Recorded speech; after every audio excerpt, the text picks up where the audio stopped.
여러분, 혹시 인생에서 이제 정말 끝이구나 싶었던 순간이 있으신가요?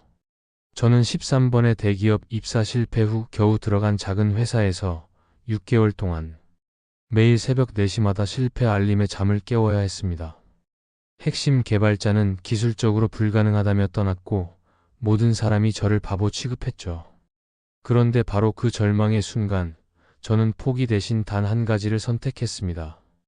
누군가의 밤을 내가 지키겠다는 다짐이었어요. 그리고 그 선택이 제 인생을 완전히 바꿔놓았습니다. 지금부터 들려드릴 이야기는 단순한 성공담이 아니에요. 여러분 안에 잠들어 있는 무한한 가능성을 깨우고 스스로 소용돌이의 중심이 되는 진짜 방법에 대한 이야기입니다. 만약 지금 포기하고 싶은 일이 있으시거나 의미를 찾지 못해 힘드시다면 이 이야기가 여러분 마음에 작은 불씨라도 남길 수 있을 거예요. 그리고 그 불씨가 여러분의 프로펠러를 다시 돌릴 힘이 되길 바라며 좋아요와 구독으로 저에게도 날 수 있는 연료를 보태주세요. 자, 그럼 제 이야기를 시작해 볼까요? 새벽 4시, 또 다른 실패 알림이 내 핸드폰을 깨웠다. 시제품 3차 테스트 실패, 신호 왜곡 지속. 나는 침대에서 벌떡 일어나 머리를 감쌌다. 가슴이 답답했다. 마치 누군가가 내 심장을 꽉 쥐고 있는 것 같았다. 내 이름은 김현우 29살. 대기업 입사 시험에서 13번 떨어진 후 겨우 들어간 작은 의료기기 회사에서 개발팀장을 맡고 있다. 우리가 만드는 건 스마트 심전도 패치. 겉보기엔 그저 얇은 플라스틱 조각 같지만 이 작은 기계가 심장병 환자들의 밤을 지켜줄 수 있다는 믿음으로 시작한 프로젝트였다. 하지만 현실은 냉혹했다. 6개월째 같은 문제가 반복되고 있었다. 온도가 조금만 변해도 신호가 흔들리고 환자가 움직이면 데이터가 엉망이 됐다. 병원 측에서는 이런 식으로는 환자 안전을 보장할 수 없다며 계약 해지를 암시했다. 형, 오늘도 밤샐 거예요? 뒤에서 들려온 목소리는 이수진이었다. 26살의 하드웨어 엔지니어로 언제나 반짝이는 눈빛을 가진 아이였다. 그만큼은 아직 포기하지 않은 것 같았다. 수진아, 너는 먼저 가. 나는 조금 더 해볼게. 혼자 하시면 안 돼요. 저도 남을래요. 그때 박철민 과장이 다가왔다.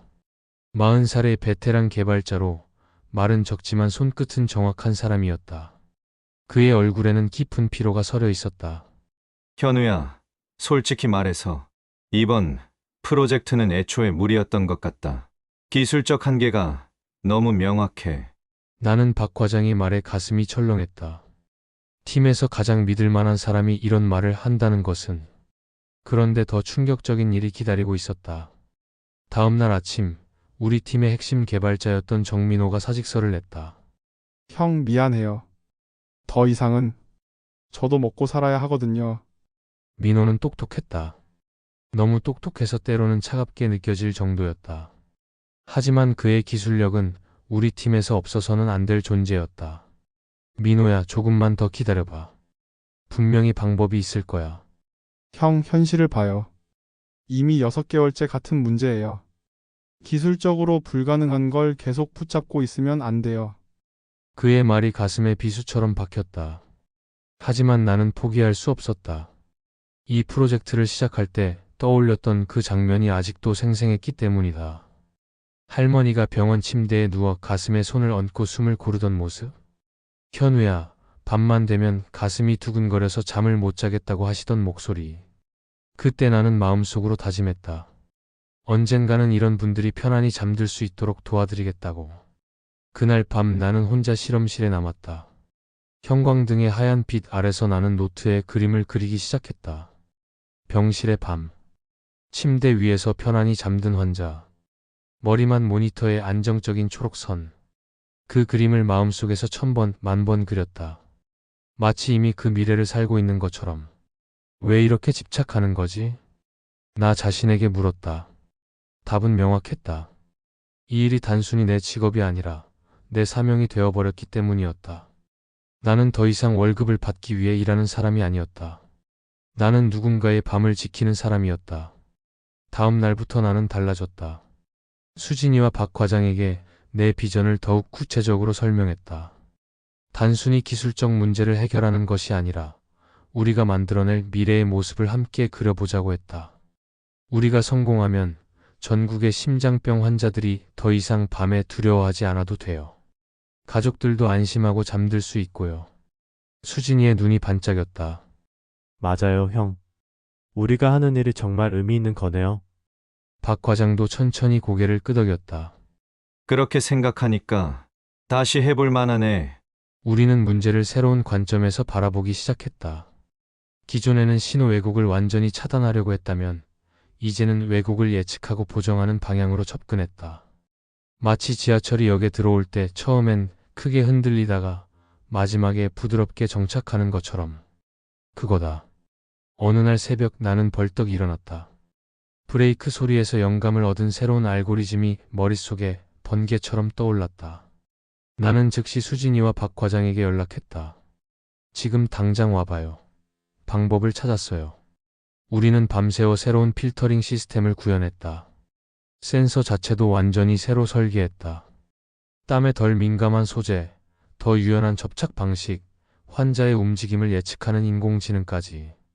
첫 번째 테스트에서 신호가 안정화되었을 때 우리는 서로를 껴안고 울었다.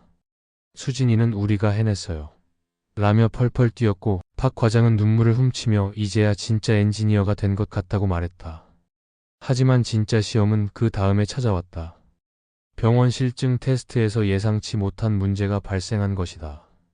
일부 환자들이 패치를 제대로 부착하지 못해 데이터가 불안정했다. 이게 무슨 소용이야? 결국 사용자 편의성 문제잖아. 나는 좌절했다. 하지만 그때 한 간호사의 말이 모든 것을 바꿨다. 환자분들이 어떻게 붙이는지 모르셔서 그래요. 설명서를 봐도 어려워하시고. 나는 즉시 병원으로 달려가 환자들을 직접 만났다. 할머니, 할아버지들이 작은 패치 하나 때문에 얼마나 불안해하는지 직접 보았다. 그때 깨달았다. 기술만으로는 부족하다는 것을. 우리는 패치 디자인을 완전히 바꿨다. 붙이는 위치를 표시하는 가이드라인, 올바르게 부착되었을 때 나는 작은 신호음, 그리고 가장 중요한 것은 환자와 가족들을 위한 친절한 교육 프로그램이었다. 6개월 후 우리 패치는 드디어 의료기기 인증을 받았다.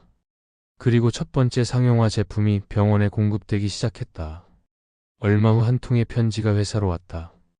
떨리는 글씨로 쓰여진 감사 인사였다. 덕분에 오랜만에 푹 잤습니다. 가족들도 이제 안심하고 있어요. 정말 고맙습니다. 그 편지를 읽으며 나는 다시 한번 울었다. 이번에는 기쁨의 눈물이었다. 지금 돌이켜보면 우리의 성공 비결은 단순했다. 우리는 포기하지 않았다. 더 정확히 말하면 포기할 수 없었다. 왜냐하면 이 일이 단순히 우리의 직업이 아니라 우리의 사명이 되어버렸기 때문이다. 나는 이제 후배들에게 이렇게 말한다. 성공의 비밀을 알고 싶나요? 그건 바로 당신이 소용돌이의 중심이 되는 것입니다. 헬리콥터가 공중에 머물기 위해 끊임없이 프로펠러를 돌려야 하는 것처럼 우리도 매일 우리의 날개를 돌려야 합니다. 멈추는 순간 추락하거든요. 가장 중요한 것은 당신이 하는 일에 진정한 의미를 부여하는 것입니다. 단순히 돈을 벌기 위한 일이 아니라 누군가를 위한 일로 만드세요. 그 순간 불가능해 보였던 모든 것이 가능해집니다. 그리고 작은 성공에도 진심으로 기뻐하세요. 그 기쁨이 다음 도전을 위한 연료가 됩니다. 주변 사람들이 경망스럽다고 해도 상관없어요. 당신의 열정이 결국 다른 사람들에게도 불을 지필 테니까요. 마지막으로 절대 혼자 하려고 하지 마세요. 진정한 리더는 자신만 타오르는 사람이 아니라 다른 사람들도 함께 타오르게 만드는 사람입니다. 당신의 비전을 나누고 당신의 열정을 전염시키세요. 그러면 당신은 더 이상 혼자가 아닐 겁니다. 기억하세요. 당신 안에는 무한한 가능성이 잠들어 있습니다. 지금 당장 보이지 않는다고 해서 없는 게 아니에요. 단지 깨우지 않았을 뿐입니다. 오늘부터 당신의 날개를 돌리세요. 그리고 절대 멈추지 마세요. 당신이 지켜야 할 누군가의 밤이 있을 테니까요. 여러분, 제 이야기 어떠셨나요? 사실 저도 처음엔 그냥 평범한 회사원이었어요. 매일 출근해서 주어진 일만 하고 월급 날만 기다리던 그런 사람이었죠. 하지만 지금 돌이켜보니 제가 정말 달라진 순간은 제 일에 진짜 의미를 부여했을 때였던 것 같아요. 여러분도 지금 혹시 의미를 찾지 못해 힘들어하고 계신가요? 아니면 포기하고 싶은 일이 있으신가요? 저는 확신해요. 여러분 안에도 분명히 잠들어 있는 가능성이 있다는 것을요. 단지 아직 깨우지 않았을 뿐이에요. 제가 매일 제 프로펠러를 돌릴 수 있는 이유 중 하나는 바로 여러분 같은 분들이 있기 때문이에요. 이 영상이 여러분에게 작은 불씨라도 됐다면 좋아요 버튼으로 저에게 신호를 보내주세요. 그 하나하나가 제가 계속 날 수 있게 해주는 연료거든요. 그리고 구독 버튼도 꾹 눌러주세요. 앞으로도 이런 진짜 이야기들, 여러분의 마음에 불을 지필 수 있는 이야기들을 더 많이 가져올게요. 알림 설정까지 해주시면 다음 이야기도 놓치지 않으실 거예요. 가장 중요한 건 댓글이에요. 지금 여러분이 만들고 싶은 소용돌이는 뭔가요? 어떤 사람의 밤을 지키고 싶으신가요? 여러분의 작은 다짐. 한 줄이 또 다른 누군가에게는 큰 용기가 될 수 있어요. 저는 여러분 댓글 하나하나 다 읽고 마음으로 응원할게요. 여러분도 오늘부터 여러분만의 프로펠러를 돌려보세요. 그리고 절대 멈추지 마세요. 여러분이 지켜야 할 누군가의 밤이 분명히 있을 테니까요. 다음 영상에서 또 만나요. 그때까지 모두 화이팅!